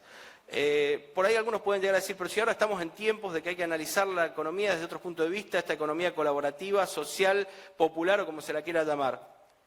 Prestaba atención al interesante desarrollo que hacía Sergio y en los puntos que muchas veces señalaba, sobre todo en los últimos tiempos, era a partir de las decisiones tomadas por China. China, ese gigante que hoy está marcando el ritmo mundial y que está generando una nueva configuración y lo está haciendo no a partir de decir, bueno, ahora solo importa el conocimiento, las ideas, lo abstracto, la inteligencia artificial. No, no, no. La producción es tanto o más importante. ¿Por qué? Porque a partir de la producción es que nosotros generamos ideas para una mejor producción, para ver qué producimos y una cosa va de la mano de la otra. Es un país que privilegia ambas cuestiones, tanto la producción de las cuestiones materiales como la generación de nuevas ideas, desarrollo e inversión en esto de pensar nuevas formas de avanzar. Y bueno, esto me parece que puede decidir cómo vamos a empezar a consumir de acá en adelante. También hablaba recién Mirta de la cuestión de la contaminación, los recursos escasos y una serie de cuestiones, el tiempo que se dispone para el trabajo. Y bueno, colaborando en la dirección, los trabajadores van a poder decidir si lo que se produce son cuestiones que realmente son necesarias para la sociedad o cuestiones que van a generar mayores ganancias para la empresa. Porque pasa muchas veces eso, las empresas embarcadas en una cuestión de un afán de ganancia piensan todo en términos de ganancia. Si produzco este tipo de productos, ¿se va a vender más o menos? Y no apuntan a va a ser más útil o menos útil. ¿O cómo lo voy a producir? Control de la producción. Si contamino, quizás me abarato los costos, después que el costo ecológico lo pague otro, y yo tengo mayores ganancias. Esto de las ganancias inmediatas, de juntar accionistas que traigan su dinero prometiéndole ganancias inmediatas, sin importar que la empresa sea sustentable por unos años porque tenga ganancias extraordinarias, pero después cuando esto colapse, como ha pasado con grandes empresas, recientemente General Motors ha llegado a una quiebra por una serie de cuestiones que no voy a explayarme ahora, que me enteré leyendo a un economista, espero pronunciarlo bien, Ha-Joon Chang, leí un librito que tiene 23 cosas que no te cuenta del capitalismo, este surcoreano que hoy está muy de moda, que da clases no en Corea del Norte, sino que da clases en Cambridge, en Inglaterra, y él plantea que el problema con el capitalismo, al cual él se dice acérrimo defensor, yo por ahí soy más partícipe de empezar a ver un poco lo que es el socialismo de mercado, esto de retomar un poco la idea de la nueva política económica de la NEP y demás, pero bueno, él como defensor del capitalismo lo que plantea es que el capitalismo es el mejor sistema, pero que tiene un gran inconveniente, que es el libre mercado llevado a ultranza. Y él plantea frenos potentes para esta situación y en todas las cuestiones que él plantea está presente la participación de los y las trabajadoras. Entonces, bueno, me parece que es importante empezar a ver todo este tipo de cuestiones que lleva a un sistema donde la producción de bienes y servicios esté al servicio del desarrollo humano.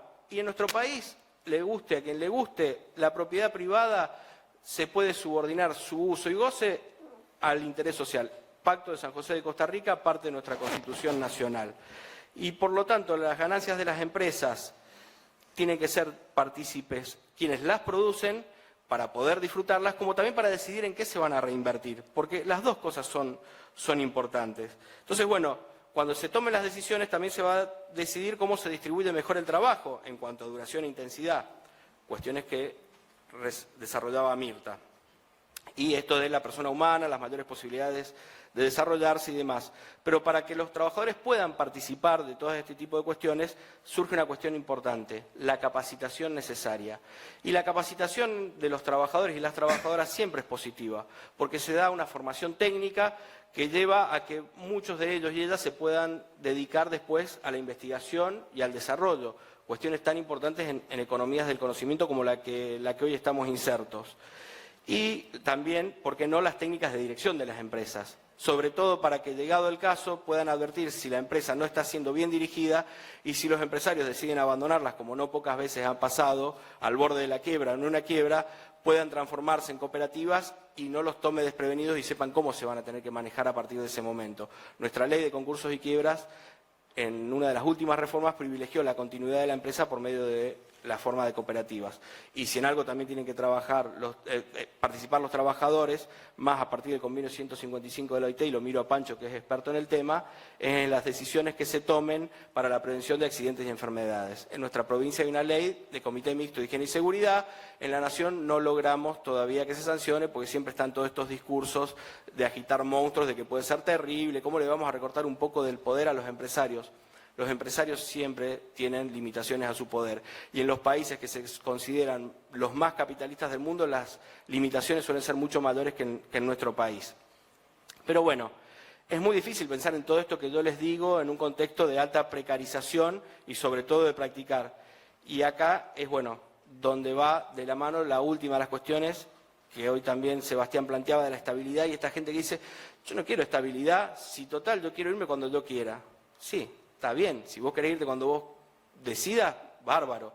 Nadie te va a coartar, todavía la renuncia está vigente, porque quizás si derogan la ley de contrato de trabajo, también deroguen la denuncia con la idea de que sean esclavos en un futuro quienes trabajen.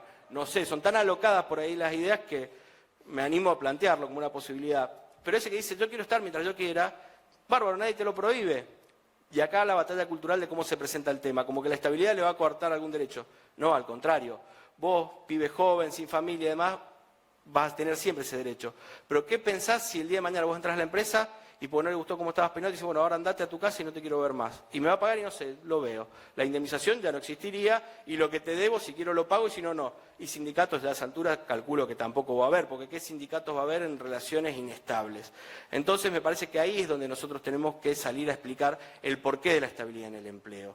Porque el despido es un acto violento del poder privado que genera mucho daño.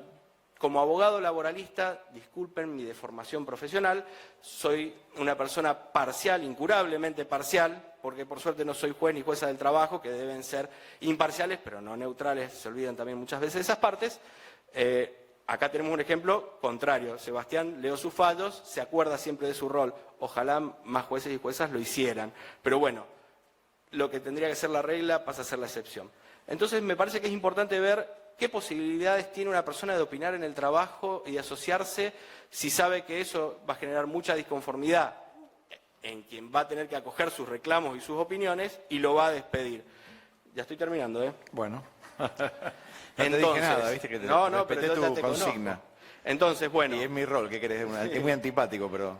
Entonces, ¿qué oportunidad van a tener de eso? Porque no podemos exigirle que sean héroes a los trabajadores y las trabajadoras, sobre todo a quienes dependen de su ingreso para poder mantenerse, mantener a su familia, y de ser posible en otros contextos, no en el actual, que los sueldos vienen perdiendo por goleada contra todas las variables económicas, lograr un desarrollo digno. ¿Cómo puede soñar alguien que va a entrar a la empresa y no sabe si mañana le dan una patada en el traste, de pensar en colaborar en la dirección o la producción, de participar en las ganancias? Y acá les invito a leer el libro de este surcoreano, pero también un montón de bibliografía en un montón de lugares para que vean en qué momento se dieron los mayores desarrollos de los países que hoy miramos y queremos parecernos, y por qué tienen algunas industrias desarrolladas como las que tienen. Fue a partir de la estabilidad de los trabajadores y las trabajadoras en su empleo. En Alemania no se podía despedir sin justa causa, había que reincorporar. En Italia lo mismo. En Japón era una cuestión, ellos que son tanto de los valores, del honor y demás, era algo totalmente deshonroso para el que lo hacía despedir a alguien sin justa causa. Está bien, se pasan por el otro lado los compañeros japoneses que por ahí trabajan, si pueden, 20 horas, y es un honor también morir trabajando. Ahí ya no comparto. Pero bueno, tenemos el bloque de constitucionalidad federal que avala un derecho real a la estabilidad, y la Corte de Justicia que tuvimos hace un tiempo, esta Corte del Cambio, lo trató en un fallo como es Álvarez con Cencosud, en conexión con la dignidad de la persona que trabaja, la democratización de las relaciones laborales y los límites a las facultades de los empleadores. Esto tanto que venimos repitiendo. Entonces, bueno, me parece que en la empresa actual, en la cual sigue vigente, siguen habiendo muy grandes empresas, yo no creo que haya economías de plataforma o algoritmos que sean los que son ajenos a un sistema empresario y que no necesiten de los trabajadores. Cuando estén los drones que te lleven la pizza, lo hablamos. Hoy por hoy necesitan a la gente que va en la bicicletita con el cajoncito al lomo, porque si no, no van a ningún lado, y lo vimos en la pandemia. cómo los queríamos, yo nunca contraté ese sistema porque es una cuestión personal, pero cómo los querían, que casi les aplaudían como a los médicos cuando llegaban con la pizza. Pero bueno, en estos sistemas que te exigen ser tu propio jefe, tu propio tirano, sobre exigirte, sobre cumplir metas, que sepas todas las funciones que se tienen que cumplir en la empresa, que te organices, que rindas, que cumplas con los objetivos que se te plantean, que seas tu propio jefe, esto tan lindo, seas un emprendedor más, pero mientras alguien se apropia de parte importante de tu plusvalía, tenemos dos opciones. O nos sometemos y existe el riesgo de que haya una nueva forma de vasallaje o de esclavitud, porque tanta es la explotación. Hay otro surcoreano, pero este está en Alemania, que también es interesante leer en cuanto a esto de autoexplotación, con el libro La sociedad del cansancio, ahí ya no me voy a arriesgar a pronunciar el nombre, búsquenlo, está bueno. Y dice que bueno, esto puede ser una forma de que el trabajador y la trabajadora se reapropien de su trabajo, porque tanto se les exige que tienen que decidir y hacer y demás, que tienen que, si son los propios jefes, ser parte de la empresa y de las decisiones de la empresa y demás. Y no perdamos de vista, el capitalismo ve a la democracia como un instrumento. Si le sirve para incrementar las ganancias, bárbaro, que haya democracia, que se vote y demás. Si es un límite, no lo va a querer más. Entonces, a eso hay que contestar con una defensa de la democracia, pero la democracia de alta intensidad, en que todos los seres humanos tienen el mismo valor y que son el valor más alto. No son palabras mías, son de Bonaventura de Sousa Ventos. Muchas gracias.